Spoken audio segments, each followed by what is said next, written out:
I chose this framework first because I felt that it had an aesthetic quality to it. I saw beauty in the structure.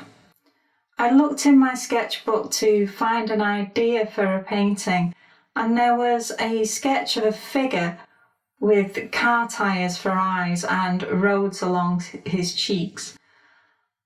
I then thought about how I would place the subject matter within these shapes. This is the final image, and it isn't triangular, although it is more dynamic than it would otherwise have been. You might struggle to see the framework in this painting, but that's the point. The framework is backstage and the painting is on show. When I place the framework above, it reveals more information about how I've used that structure. One tyre is placed on the point of the right triangle. From that tyre, the road travels a small distance along the edge of the triangle. If you look to the right point of the triangle, you'll notice that the purple hair curves around it. I've actually curved the hair along the lines of the triangular structure. The top horizontal line of the framework has hair curving along it. If I hadn't thought about the framework, I wouldn't have thought about the shape and movement of the hair. If I'd focused solely on the subject matter, I would have thought mainly about the eyes and the roads. I might have done a close-up of the face and made the main subject matter much larger. My framework might have ended up being an oval because that's the shape of the face. This composition has more shape and structure. The road follows the framework and it creates some interesting shapes. In some places, the road is close to the body because it follows the curves of the cheeks, and then when it reaches the chest, it completely follows the framework. This creates an interesting effect where the road begins to lift away from the body.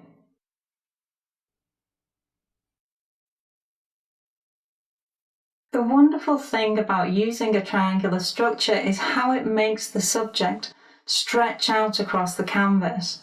When I remove that framework, you can no longer see the triangles, but the hair stretches out in different directions, and the road has an interesting shape that adds to the image as a whole.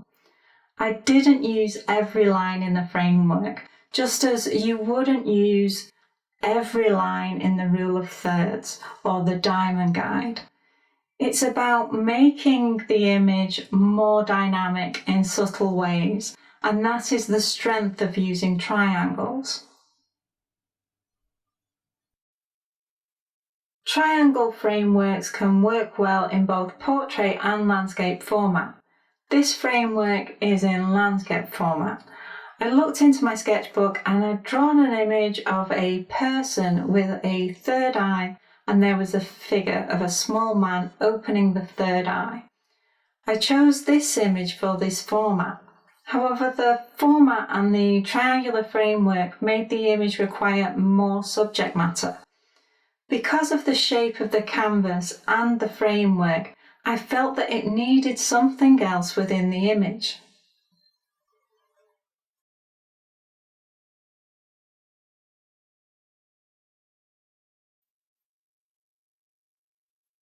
This ended up being an image of two people instead of one.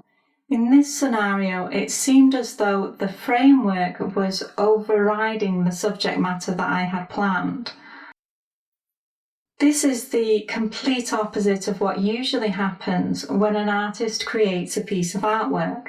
An artist will often create an image and allow the subject matter to impact the framework that is created. It really depends on what is your primary focus. If you focus too much on the framework, then you risk compromising your subject matter. Focus solely on your subject matter and your framework will be compromised. Like everything else, there is a balance to be maintained. We've all created a piece of artwork where we didn't consider the framework that was being created. That's one extreme, and this piece allowed me to explore aspects of the other extreme. When you focus so much on the framework, it affects the content, the subject matter. It's a useful experience to have because it helps you to find an understanding of where the balance is.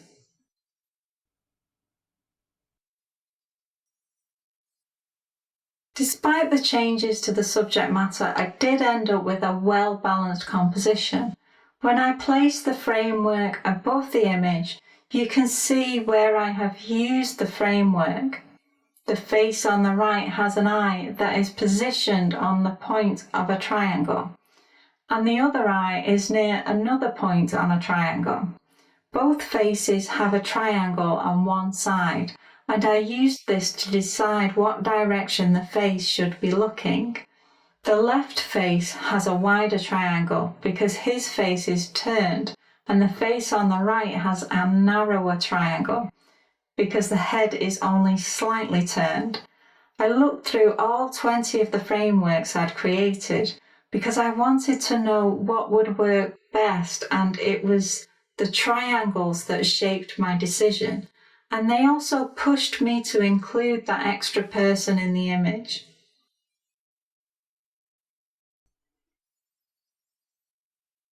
The figure on the left has 3 eyes, and 2 of them are aligned with the edge of one of those triangles. And that edge extends close to the eye on the other person's face.